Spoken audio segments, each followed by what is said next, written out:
Shabbat Shalom à tous ceux qui sont présents de cette chaîne YouTube Bethel. Que ce temps de Shabbat soit vraiment un temps qui élève le nom de l'Éternel notre Dieu. À la veille de Shavuot, un Shavuot, un temps qui est difficile par rapport à toutes les actualités, nous allons bénir l'Éternel et vraiment orienter notre regard vers le ciel. Ô Éternel notre Dieu, je vais faire la Birkat à Torah, qui a encore plus de sens la veille de Shavuot.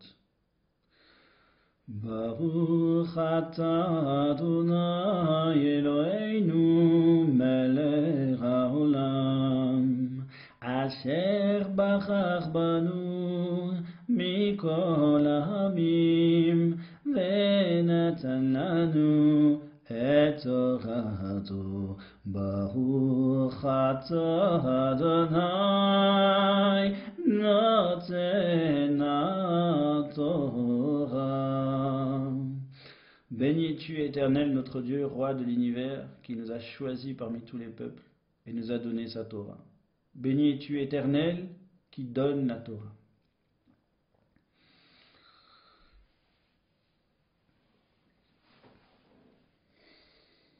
Le don de la Torah.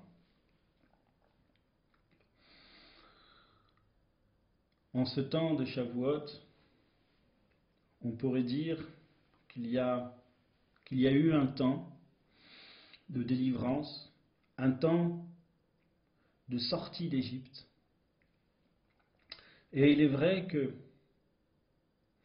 pendant cette période de Pessah, si nous regardons et lisons au début de Shemot, dans chapitre 3, quand l'Éternel envoie et appelle Moshe, et que Moshe dit « Mais comment ils sauront que je viens en ton nom ?»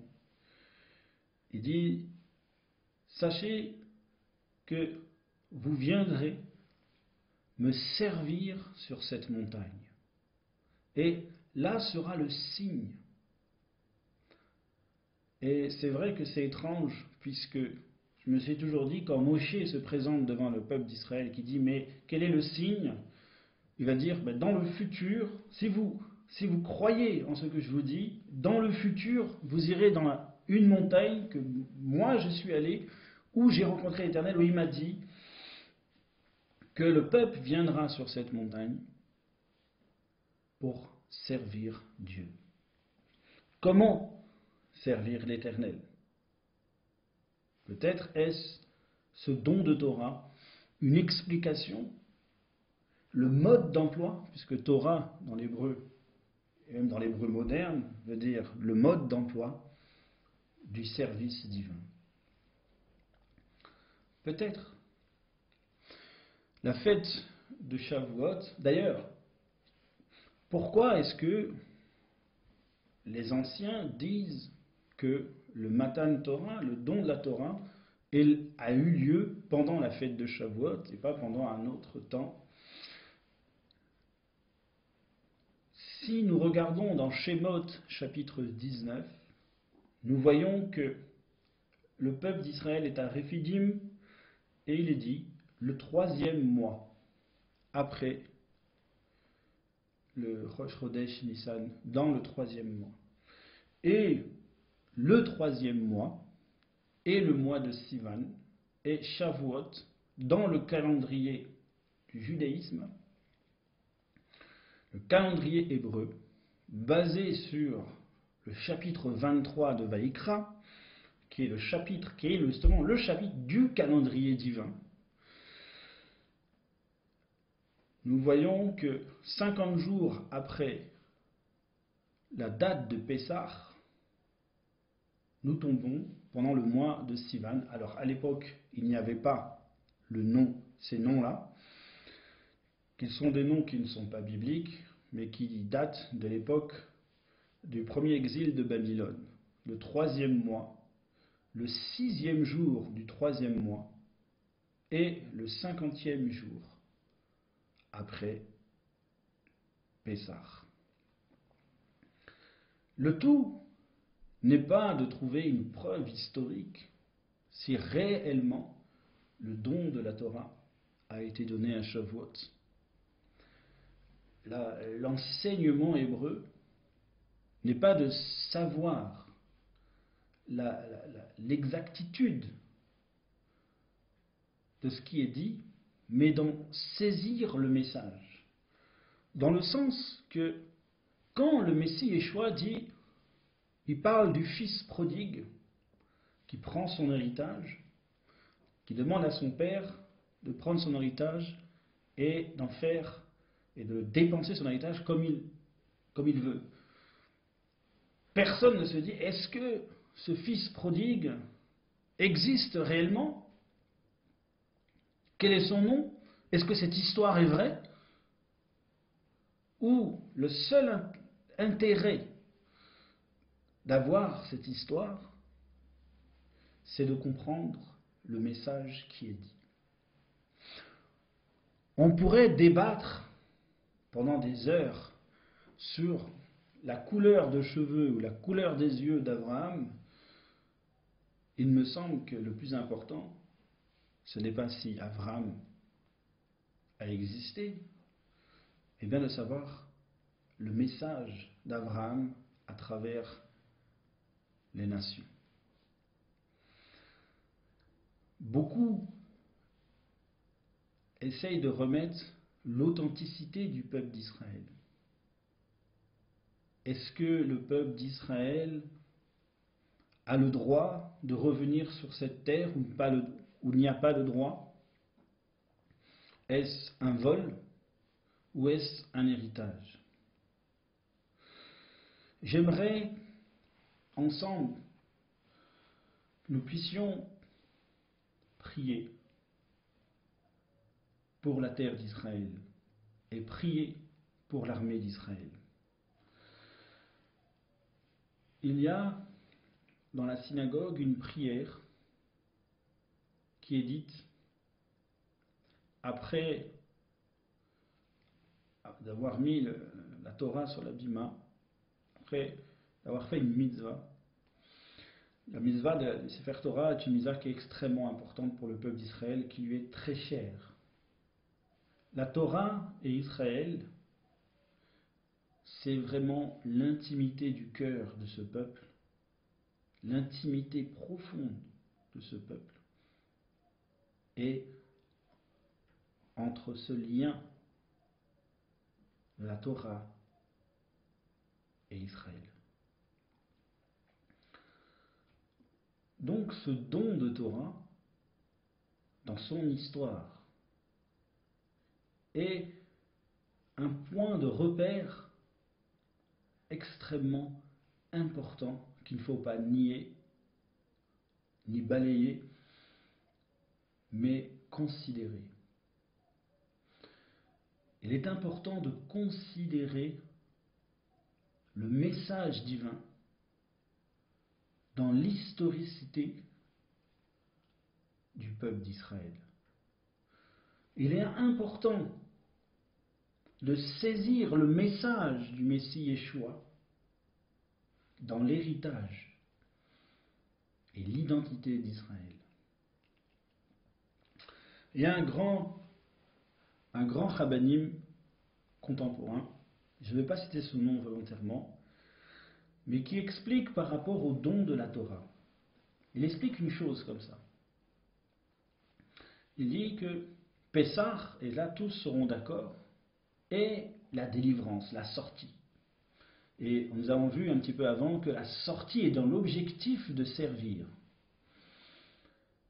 Et ce Shavuot particulier, qui a été vécu dans le temps du désert, cette première fête, mais qui n'est pas dans la pratique véritablement ce que Dieu demande d'accomplir, puisqu'il fallait, je ne vais pas redétailler, pour pouvoir accomplir cette offrande, parce que Shavuot est aussi Yom HaBikurim, pour pouvoir donner cette offrande, il fallait d'abord vivre sur la terre d'Israël, investir la terre d'Israël et cultiver la terre d'Israël, et en ressortir la récolte.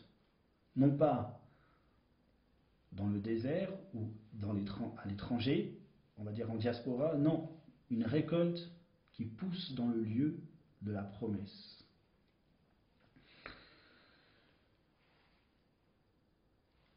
Et ça, c'est très important de saisir.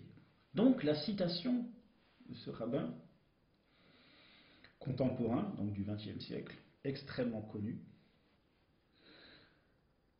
explique que la Torah ne peut pas être comprise en dehors de l'histoire d'Israël.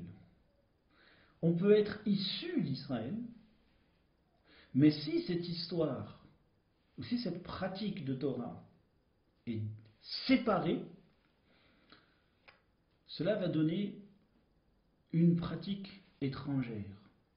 Et ici, en exemple, regardez la pratique du christianisme. Ils sont issus d'Israël, issus du judaïsme qui était déjà en place à cette époque, mais ils n'étaient pas attachés, ils se sont construits, en tout cas, ils se sont construits en dehors de l'héritage et de l'histoire d'Israël. Cette construction en dehors de cet héritage, il ne faut pas croire que c'est une fantaisie, que c'est simplement une passion de la culture ou une passion intellectuelle. Elle est inscrite dans le message de Dieu. Et le Dieu n'est pas le Dieu des nations, bien qu'il aime les nations, mais il est quand même le Dieu d'Israël, du peuple choisi. Et il faut saisir que Israël a une manière de transmettre, une manière de donner, une manière de faire passer un message, de transmettre dans l'exactitude la pensée du message, et non pas une connaissance simplement du texte. Et c'est extrêmement important, parce que on voit bien que nous ne pouvons pas construire un futur en étant déracinés de l'héritage du passé. Et l'héritage spirituel d'Abraham, d'Israël et de Jacob est l'héritage d'Israël. On ne peut pas s'attacher à Abraham, à Isaac et à Jacob sans accepter l'histoire du peuple. Depuis le début, depuis Bereshit jusqu'à aujourd'hui. Qui veut dire que même l'histoire d'Israël en 1948, 1967, 1973 font partie de l'histoire d'Israël entre un peuple et Dieu. L'histoire de la diaspora fait partie de l'histoire d'Israël. Et tout le contexte de l'époque du Messie Yeshua fait partie de la compréhension. Donc, je voulais faire avec vous, et après on va continuer, une prière pour bénir Israël, pour bénir Dieu d'Israël, mais surtout pour demander à l'Éternel la protection sur ce peuple face à ce qui est en train de se passer en ce moment. Alors cette prière est Avinu Shebashamayim, notre Père qui est aux cieux, Tzur Israël Vegoalo, rocher d'Israël et son Rédempteur, Barer et Medinat Israël Reshit Semichat Geolatenu. Bénis l'État d'Israël, premier germe de notre délivrance, protège-le de l'aile de ton amour. Agen alela bevrat chasdecha, uvros alea sukat shlomecha. Étends sur lui la tente de ta paix, dispense ta lumière et ta vérité à ses chefs. Ushlach ochecha ve'amitcha lecha shea sachea ve'atzea ve'taknes be'etza tova milfanecha. Fortifie ses ministres, ses conseillers, et fasse qu'ils prennent de bonnes décisions. Fortifie les bras des défenseurs de notre terre sainte, lègue-leur ô notre Dieu la délivrance, et couronne-les du diadème de la victoire. Instaure la paix dans le pays et une joie éternelle à ses habitants. Souviens-toi de nos frères, toute la maison d'Israël, dans tous les pays de leur dispersion, et conduis-les bientôt victorieusement à Tzion, ta ville Yerushalayim, ta sainte maison, ainsi qu'il est écrit dans la Torah de Moshe, ton serviteur. Quand même tes bannis seraient au bout des cieux, de là-bas il te rassemblera, et de là-bas il te prendra. L'Éternel, ton Dieu, t'amènera au pays de tes ancêtres, ont hérité afin que tu l'occupes.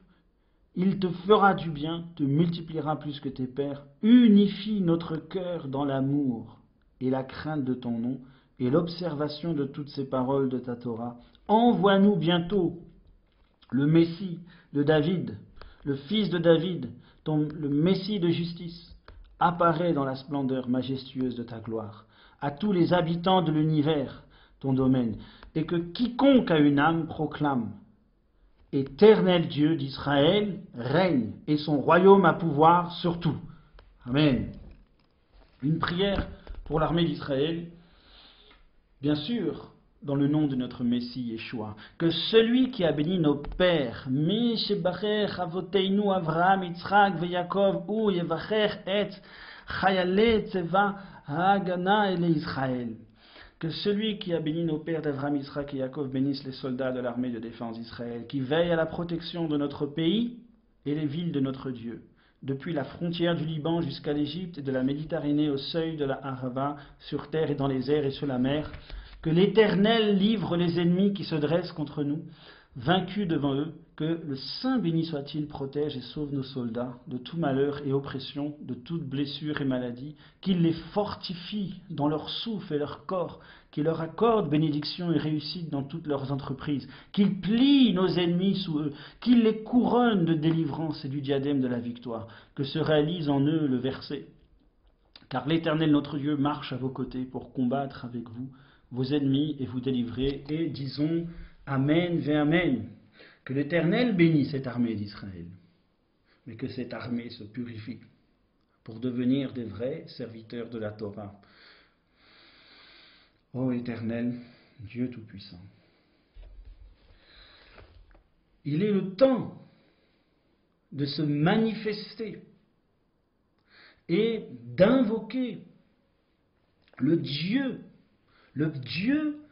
de notre Messie, le Dieu qui est le Père de notre Messie Yeshua, comme il est écrit dans Éphésiens chapitre 1, verset 3, pour qu'il accomplisse sa promesse sur la terre d'Israël. Ce sont des temps où Israël est aussi en introspection, cherche à savoir pourquoi. Pourquoi est-ce qu'à l'Akba Omer, il y a eu 45 victimes, tous des religieux venus pour fêter leur fête de l'Akba Omer? Pourquoi est-ce que justement en ce temps de Shavuot, si vous regardez bien dans la Torah, c'est le moment où ils offrent à Shavuot le Bikurim, mais c'est là où ils aussi se réapproprient l'histoire. Ils se souviennent que si tu es en Israël, ce n'est pas par tes propres forces. Si tu es en Israël, c'est parce qu'il y a eu une promesse donnée à Abraham. Et quand le Kohen apporte les 2 pains de Shavuot, il se souvient de toute son histoire. Autrement, on pourrait s'enorgueillir. Nous sommes Israël par notre propre force. Non. Il y a un chemin, un cheminement, un héritage qui s'est transmis de père en fils. Et c'est extrêmement important de s'imprégner, je pense, réellement, pour être les plus fidèles, pour être les plus proches, le plus proche possible de notre Maître, de notre Messie Yeshua. Être le plus proche de ce qu'il enseignait. Elle a dit, voici, je suis venu vous annoncer la venue du royaume, du Malchut Hashamayim. Il est venu afin de révéler la volonté du Père.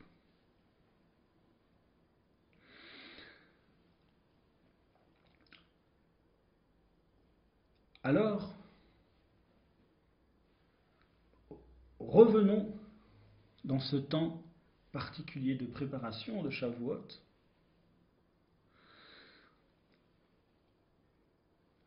Nous n'allons pas ce matin revoir toutes les coutumes et toutes les prescriptions de la Torah de Shavuot. Mais toutes ces choses, je pense que nous avons étudiées, elles ont été répétées. Nous allons revenir dans ce temps de Homer, dans Actes chapitre 1. Ce temps où le Messie, il est mort et il est ressuscité pendant le temps du Homer.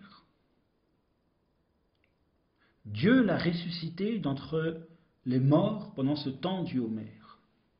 Et il est apparu à ses disciples pendant 40 jours. Donc, on pourrait dire que le temps, peut-être, il faudrait faire un calcul plus savant, quand Yeshua est monté au ciel devant ses disciples. Déjà, un de ses disciples se pose la question, quand est-ce que le royaume d'Israël sera rétabli? Et il dit, seul le Père connaît les temps. Ce n'est pas à vous de saisir ces temps. Le Père connaît le temps. Et il dit, vous recevrez une puissance du souffle sacré survenant sur vous, et vous serez mes témoins, à Yerushalayim, dans la Judée, dans la Samarie, et jusqu'aux extrémités de la terre. Jusqu'aux extrémités de la terre. Vous recevrez une puissance, la Ruach HaKodesh. Il dit, la Ruach HaKodesh, ce souffle sacré, qui a été promis par le Père.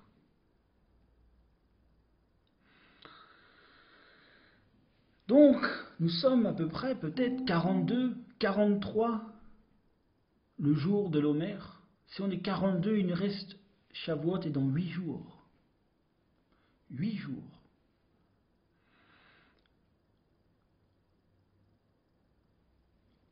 Le Mashiach monte.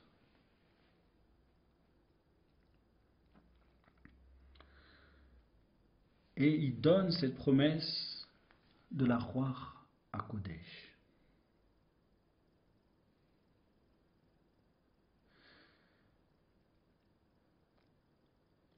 Et le 50e jour,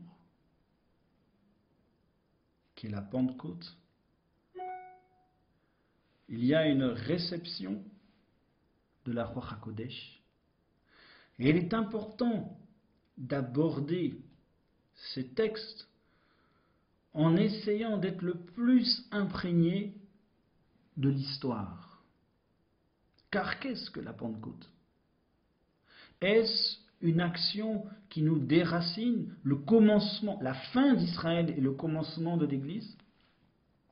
Parce que ils ont reçu la Ruach HaKodesh? Qu'est-ce que signifie en fait ce passage quand les disciples de Yeshua reçoivent le souffle, la Ruach HaKodesh? Est-ce l'annulation du passé et une construction nouvelle, basée sur d'autres fondements, c'est extrêmement important. Parce que il y a dans ces passages, en 2 feuilles, 2-3 pages, il y a toutes les prémices d'une construction théologique, une construction intellectuelle qui est malheureusement profondément ancrée dans le christianisme, qui est bien sûr, je ne veux pas dire seulement la théorie de la substitution, mais l'interprétation du message, de l'enseignement d'un Jésus, l'interprétation d'un message d'un Dieu nouveau qui est venu remplacer les fondements de remplacer, mais annuler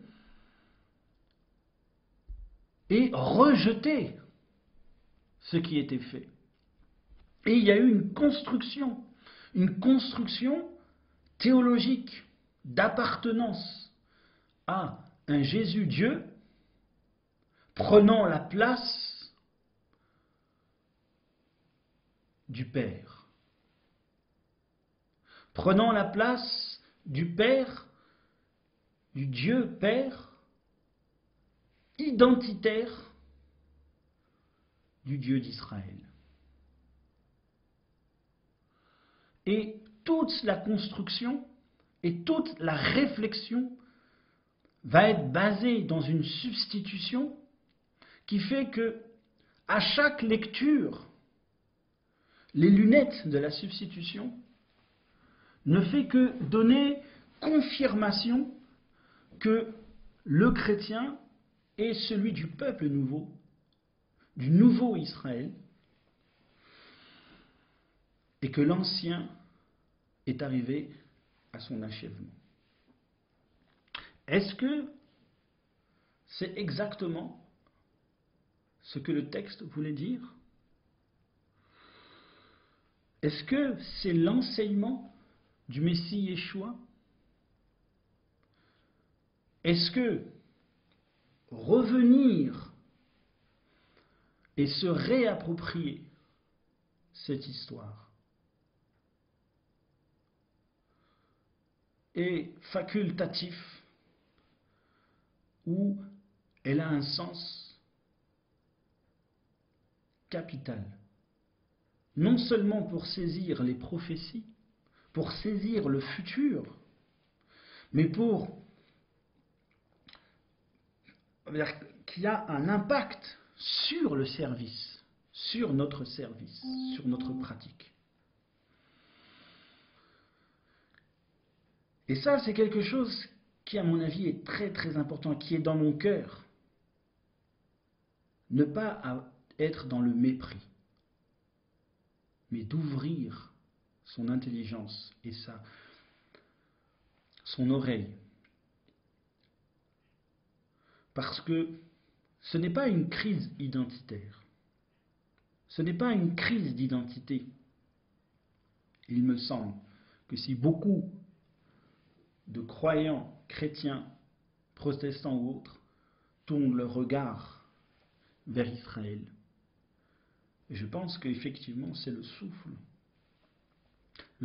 divin qui souffle dans le cœur de ceux qui veulent servir Dieu. Et où est le regard de Dieu en ce moment, depuis 1948? Le regard de Dieu est en Israël. Et que ce n'est pas un hasard si le monde palestinien ou musulman, que Dieu bénisse les Palestiniens, que les Palestiniens puissent entrer dans le projet de Dieu. Il n'y a ni haine, il n'y a pas de haine. Qu'il y ait une vraie réconciliation entre juifs et arabes, profonde. Que Dieu bénisse tous les descendants d'Ishmaël.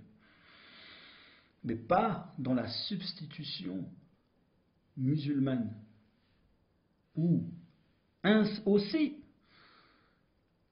ce n'est plus le peuple d'Israël qui est le peuple, qui sert Dieu, c'est l'islam. Et ce n'est pas un hasard que c'était la fête, c'était le jour de commémoration de la prise de Jérusalem, où Jérusalem est redevenue, au bout de 2000 ans, une ville qui est possédée par le peuple d'Israël, qui, à ce moment-là, a clôturé un temps d'ignorance, même parmi tous les chrétiens, et a amené un temps de conscience. La conscience que l'étape finale du projet de Dieu va se construire et se terminer sur la terre d'Israël. Et tout d'un coup, il y a eu une prise de conscience dans les années où justement est sorti des mouvements messianiques, on peut les appeler comme on veut, mais on s'est dit le regard de Dieu est à nouveau sur Jérusalem. Alors le regard du croyant y prit dans quelle direction? Il prit en direction du regard de Dieu qui est en Yerushalayim, car c'est de Tzion que viendra ma Torah. Je ne sais pas du tout pourquoi je dis ça, ce n'est pas du tout ce que j'avais prévu, mais il est important d'essayer d'avoir une lecture des textes à l'écoute de Dieu, dans la soumission de Dieu. Mais en ces temps, il faut vraiment se séparer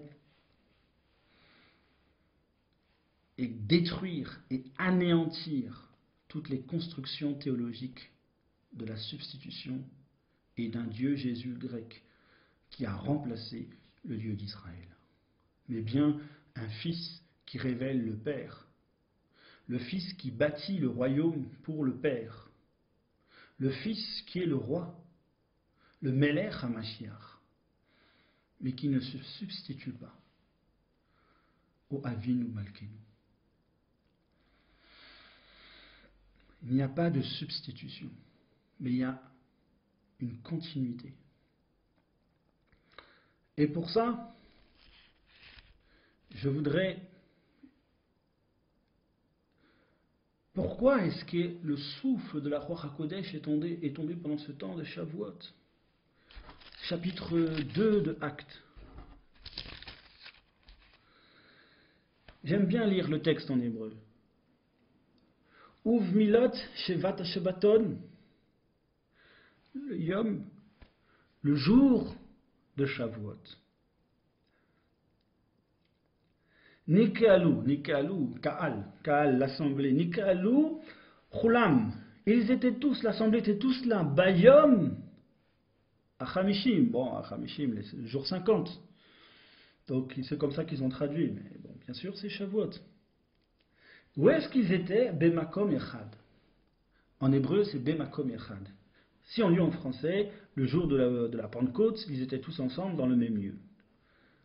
Bien souvent, il n'est pas inscrit, il n'est pas dit où est-ce qu'ils étaient.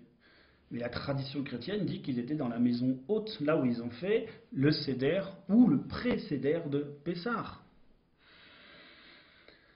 Et dit que c'est donc dans un même lieu, si on traduit Bemakom Echad, partout dans la Torah, on voit Bemakom, Makom qui est le lieu, est considéré comme le mont Sion. Et Echad, on pourrait dire dans un lieu unique, le lieu unique, c'est où? C'est le Beth Amikdash. Ça serait dans le Beth Amikdash, sur le mont Sion, que tout d'un coup, pendant que les disciples de Yeshua étaient en train de faire, pendant cette Shavuot, pendant cette fête de Shavuot, ils étaient en train de fêter cette fête, qu'il y ait eu un coup de tonnerre dans le ciel, un bruit dans le ciel. Dans toute la maison, c'est écrit dans toute la maison, et c'est vrai qu'on lit en hébreu bête, on peut dire il y a le makom, il y a le bête, on peut dire, peut-être qu'ils étaient dans la maison de Dieu. est dans le Beth Amikdash. J'imagine bien le Beth Amikdash pendant les fêtes où il y a des minyanim partout qui sont en train de faire les tefilot, puis à un moment donné, il y a une tefila qui va être au-dessus de toutes les autres, où il va y avoir un accomplissement, le souffle. Alors, je me suis toujours posé la question, la Ruach HaKodesh n'est pas une nouveauté. Le deuxième verset de Bereshit, on parle de la Ruach HaKodesh. J'ai beaucoup entendu dans les enseignements chrétiens que avant la Ruach HaKodesh était sur les personnes, et puis après, à cette époque-là, cette Ruach HaKodesh-là, elle était différente, elle était à l'intérieur. Avant c'est sûr, maintenant c'est à l'intérieur. Je ne suis pas convaincu par cette explication. Mais, alors vous allez me dire, une des explications, c'est que dans le Talmud, je dis pas que c'est dans le Talmud, ils expliquent une chose, c'est qu'après les prophètes, ils ont une compréhension de la Ruach HaKodesh qui est liée à l'inspiration divine, et que à la mort des trois derniers prophètes, Zecharia et Malachi, et il y avait l'autre, c'est Haggai, le souffle de la Ruach HaKodesh serait remonté. Donc pendant 400 ans, la Ruach HaKodesh n'était plus dans la même dimension qu'à l'époque. Et peut-être que, justement, ce manque-là était ressenti, et que, en lisant les prophéties de Joël, oui, il fait « mon souffle se répandra sur toute chair ». Je ne sais pas, c'est une explication.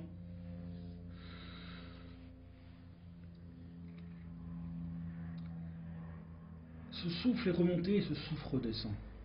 La Ruach HaKodesh, qui est écrit Saint-Esprit, l'Esprit Saint. Et la Ruach HaKodesh a eu des explications, il y a eu des explications qui sont faites sur la Ruach HaKodesh,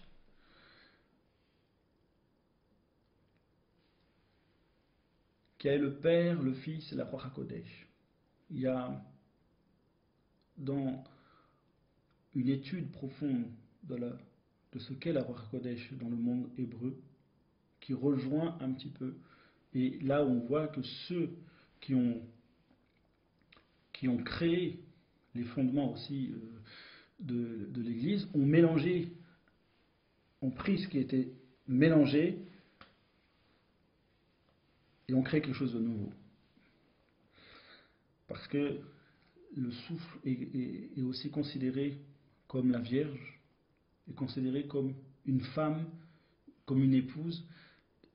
En araméen, la Ruach HaKodesh, c'est Ruach Kdosha, et la Ruach HaKodesh, donc il y a, alors en hébreu c'est neutre, il y a autant masculin que féminin, mais il y a tout un sens féminin qui a été développé. Du coup, pendant le concile de Nicée, dans la construction de la Trinité, il y a eu le Père, le Fils et la Vierge. Du fait qu'il y a eu un mouvement, une pensée qui est rentrée dans le culte de la Vierge. La Vierge est représentée le Saint-Esprit, et ils se sont mis à prier le Saint-Esprit, donc à prier la Vierge. Jésus, incarnation de la parole, et Marie, incarnation du Saint-Esprit. Et le Père, qui reste toujours le Père. Et il y a eu aussi, après, dans cette construction, une autre évolution, qui était plus, le Saint-Esprit n'était plus la Vierge, elle était la Vierge et l'épouse, la femme épouse, et d'un moment donné, il y a eu cette construction, cette triade, le Père, le Fils, et il y a eu le Saint-Esprit, c'était l'Église. Du coup, dans cette construction, l'Église était l'intermédiaire entre le Fils, l'intermédiaire pour aller au Fils, et le Fils l'intermédiaire pour le Père. Et il y a eu du coup plein de théories, de théologie se sont basées sur ces explications qui sont à la base des pensées et des interprétations très existantes avant le Concile de Nicée. Bon, j'espère que j'ai pas été un peu trop flou, parce que c'est vrai que c'est un peu compliqué et un peu complexe. Je finirai par qu'est-ce que le message de la Ruach HaKodesh qui descend, les disciples qui reçoivent la Ruach HaKodesh et qui se sont mis à... Il y a des langues qui se sont déposées et se sont mis à dire des choses merveilleuses de Dieu dans toutes les langues. Tous les Juifs, tous les hommes pieux étaient rassemblés dans ce lieu, puisqu'à Shavuot, c'était une mitzvah, commandement que chaque mâle juif monte à Jérusalem. Donc le lieu a été choisi, mais aussi pour que tout le peuple d'Israël puisse voir et entendre cette manifestation de la descente de la Ruach HaKodesh. Bien souvent, quand on discute, le monde juif défend en disant « Nous avons reçu la Torah, tout le peuple était devant, tout le peuple était là, et ça ne peut pas être un mensonge que Moshe a reçu la Torah parce que tout le peuple était là. » Et là, on peut dire, d'une certaine manière, parce qu'ils disent « Oui, Jésus, il a parlé qu'à ses messies, qu'à ses apôtres, Mahomet, il a reçu sa révélation dans sa grotte, mais nous, la Torah, nous les avons reçue devant le monde entier. » Et là, on peut voir que si on lit, quand on lit Shavuot, on peut voir que cette manifestation s'est passée devant les yeux de tous les religieux d'Israël qui étaient montés à la fête. Et tous ont été frappés d'étonnement, déjà parce que c'était des hommes de Galilée, donc hommes de Galilée considérés comme des hommes, des agriculteurs, un judaïsme un peu plus proche de la terre et moins universitaire, on va dire, mais un judaïsme très profond, qui est certains disent c'est vraiment le judaïsme du Messie Yeshua, en lequel il revenait tous les paraboles qu'il utilisait par rapport à la terre, à l'agriculture. C'était le judaïsme de Galilée, d'hommes simples, mais très profonds avec Dieu, parce que conscient de sa dépendance. L'agriculteur est conscient de sa dépendance à Dieu. Et il saisit que la terre, la foi, la Torah et la terre, le commandement et le lien entre la terre et Dieu est un lien qui t'oblige à rester et à demeurer dans l'humilité. Alors,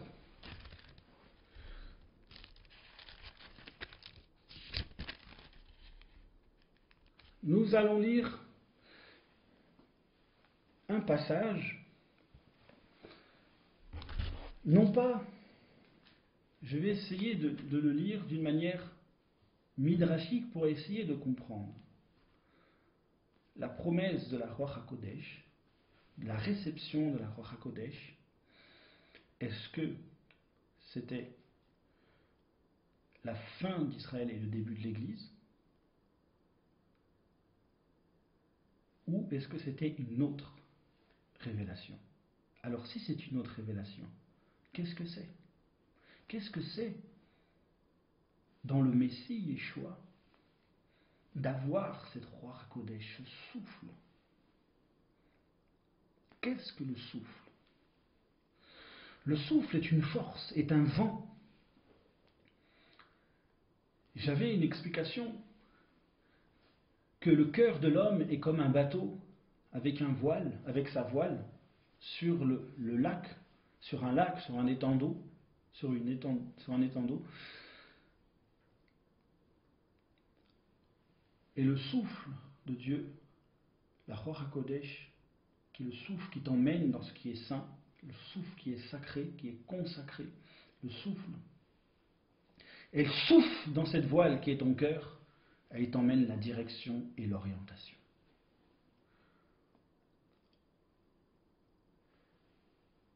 Parce qu'il est dit dans le Télim 104, il fait de ses messagers des Ruchot, il fait de ses messagers, de ses Melachim, il fait de ses messagers des souffles. C'est-à-dire qu'il y a un moment où le messager qui annonce de bonnes nouvelles, qui annonce la nouvelle, qui révèle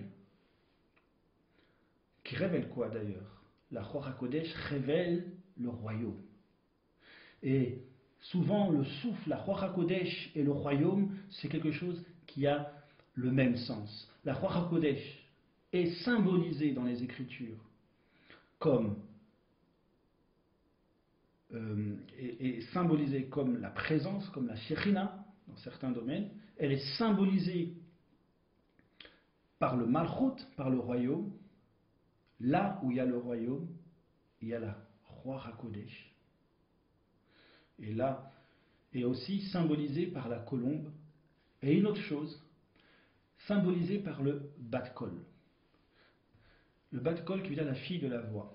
Et ça, c'est quelque chose qui est extrêmement connu pour tous ceux qui étudient le Talmud, savent qu'il y a plusieurs fois dans le Talmud, dans une explication qu'on veut vraiment t'expliquer, il y a une voix céleste qu'on appelle la Bat-Kol, qui représente la Roi HaKodesh des prophètes qui a été perdue, qui est montée au ciel. Et ça c'est très intéressant parce que Yeshua Mashiach a eu lui-même le symbole après d'avoir fait sa Tevila, il y a eu ce symbole dans les Écritures. Symbole, il s'est produit. Il y a eu la colombe qui est descendue et il y a une voix qui a dit ceci est mon fils. Et ça c'est quelque chose qui est très présent dans le Talmud. C'est une confirmation de la nature, de la kedusha, de la sainteté de la personne. Et la colombe, bien sûr, représente certaines fois le Yonah, représente certaines fois le peuple, mais est une représentation de la Roi HaKodesh. Et il y a plusieurs fois. Si nous regardons dans Matthieu chapitre 1, verset 18.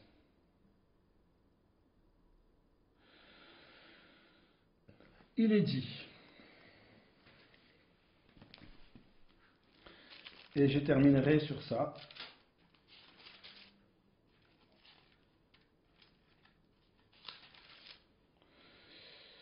Matthieu 1, verset 18. Il est écrit, voici de quelle manière arriva la naissance de Yeshua à Mashiach. Donc là je lis la traduction seconde. Myriam, sa mère, ayant été fiancée à Yosef, se trouva enceinte par la vertu de la Roi HaKodesh avant qu'ils eussent habité ensemble. On s'aperçoit que, encore, on va dire que il me semble que c'est la première fois quand on lit la Bessora Tova qu'on est confronté à la Roi HaKodesh. Ce qui m'a été intéressé. Là, c'est une interprétation, une interprétation de Louis II est plus proche du texte grec ou de la Peshitta, qui est la version araméenne. Ça commence comme ça. Ve'uledet Yeshua. Ve'uledet, donc la naissance de Yeshua à Mashiach, le Messie. Ko ayeta, donc elle s'est faite ainsi. Myriam, Imo, Orsa, les Yosef.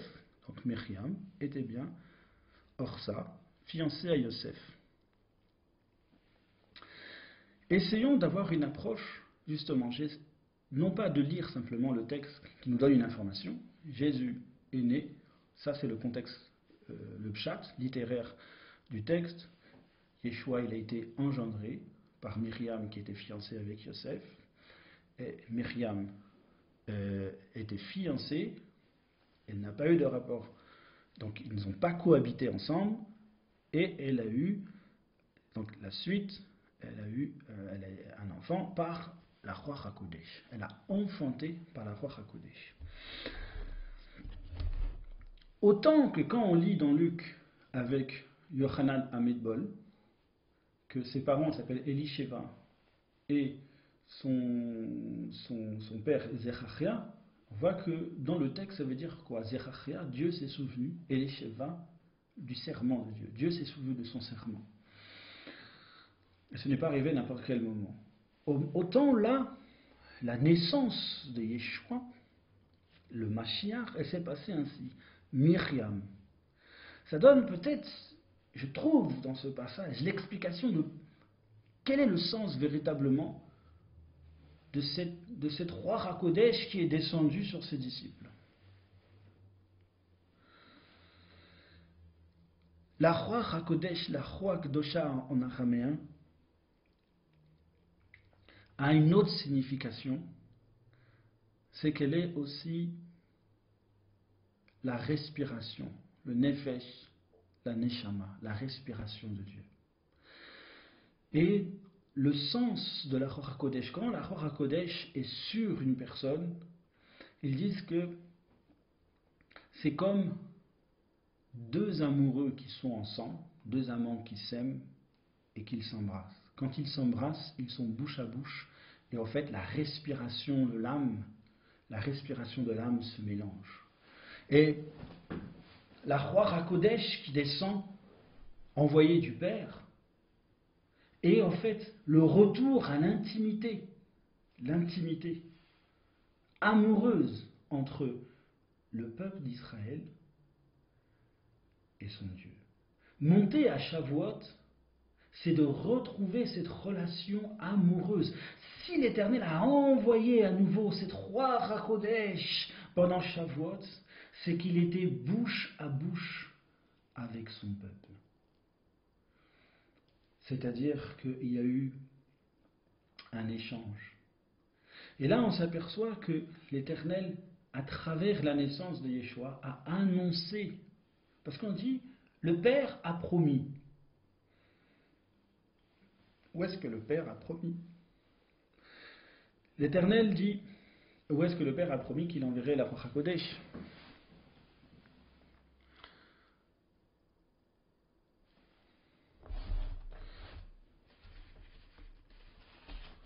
Alors, Veuledet, c'est l'engendrement.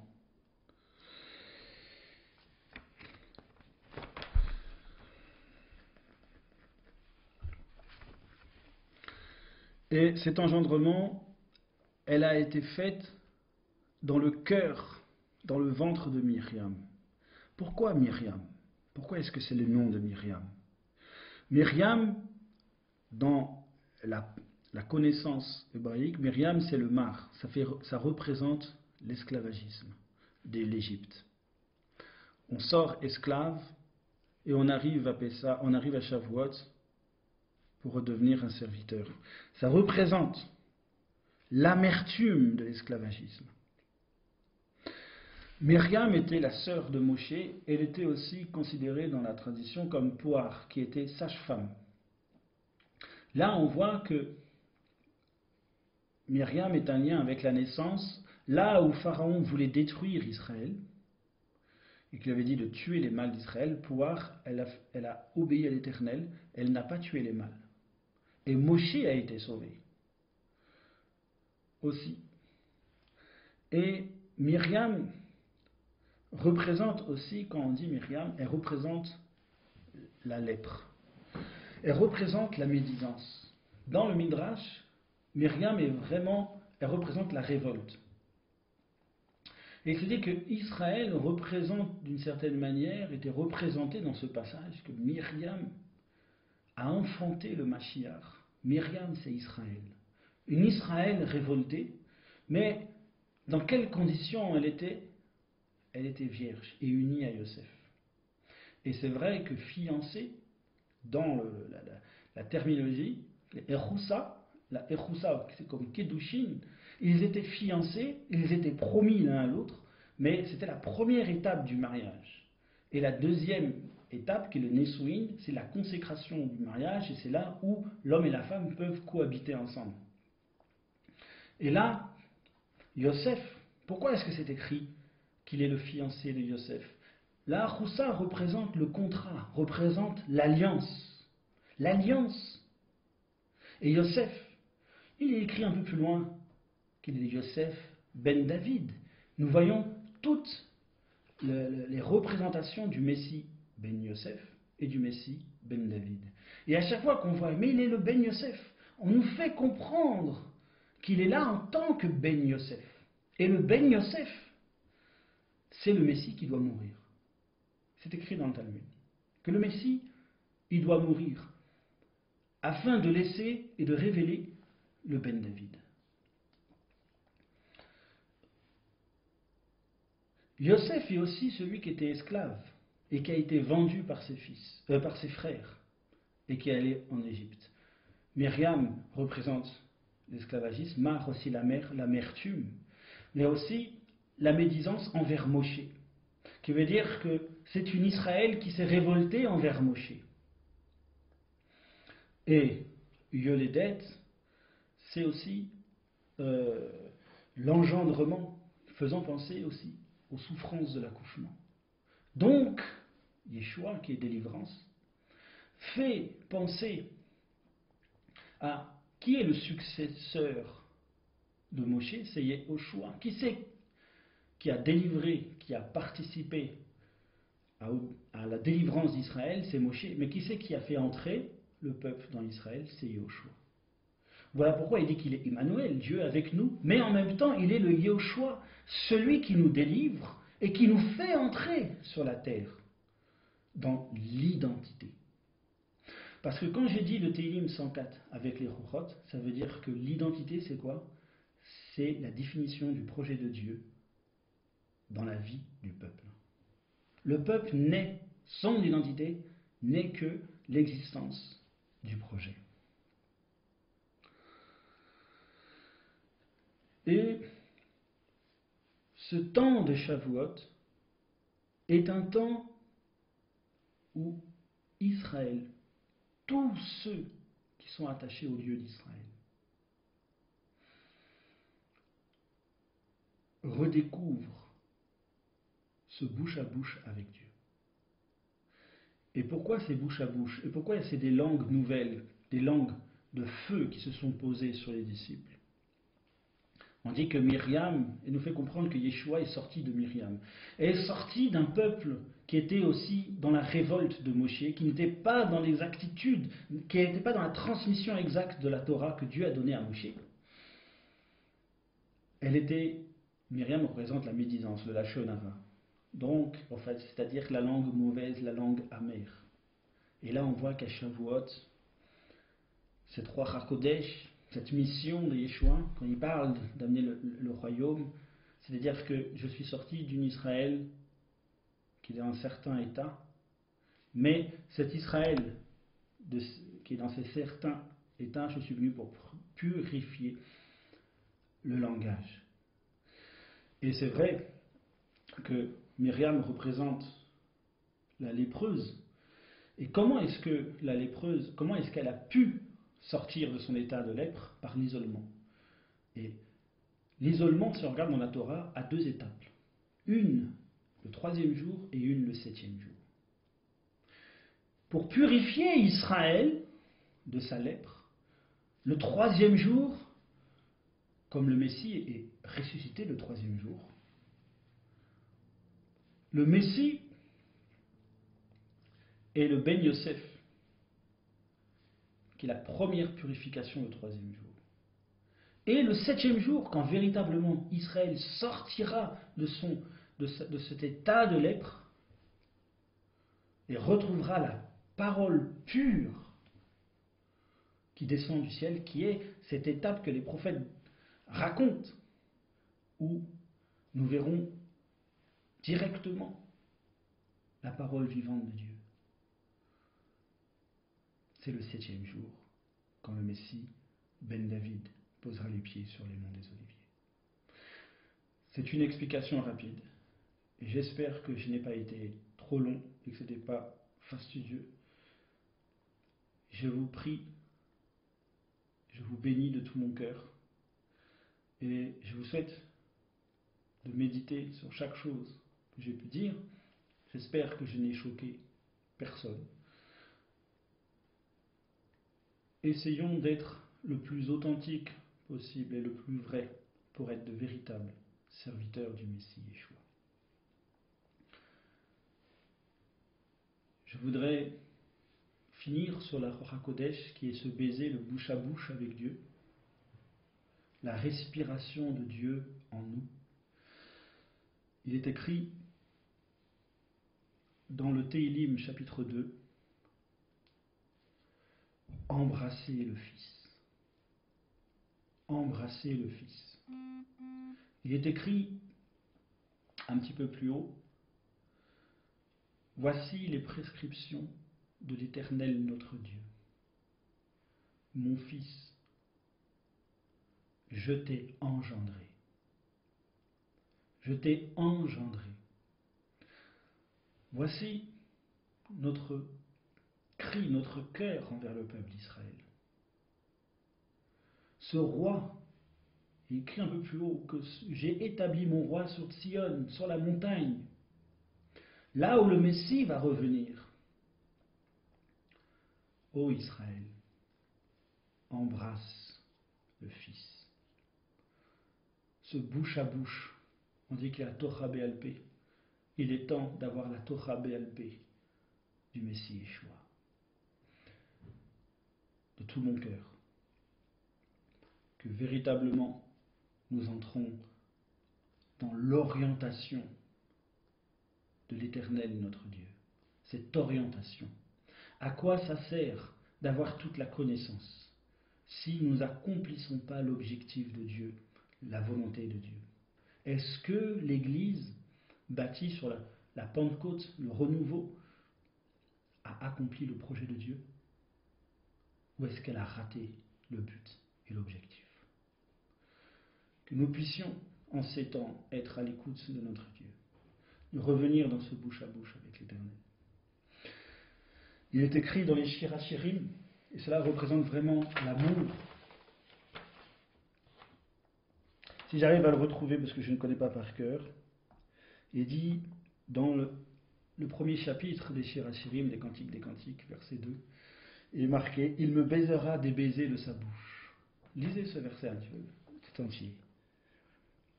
Le commentaire dit, il aurait pu dire simplement « Je t'aime ». Dieu aurait pu nous dire simplement « Je t'aime Israël ». Mais il nous a envoyé la Ruach HaKodesh, un bouche à bouche.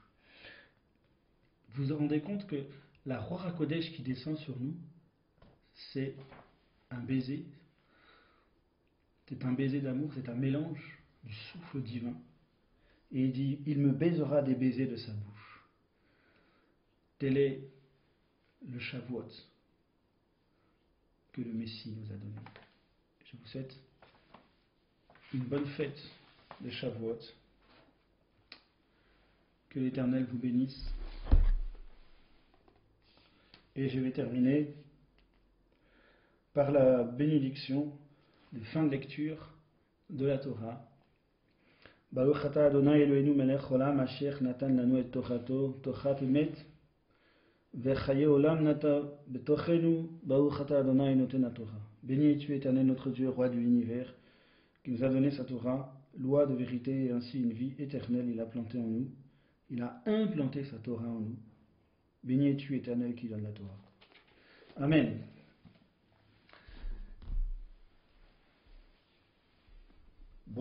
Bonne continuation de Shabbat.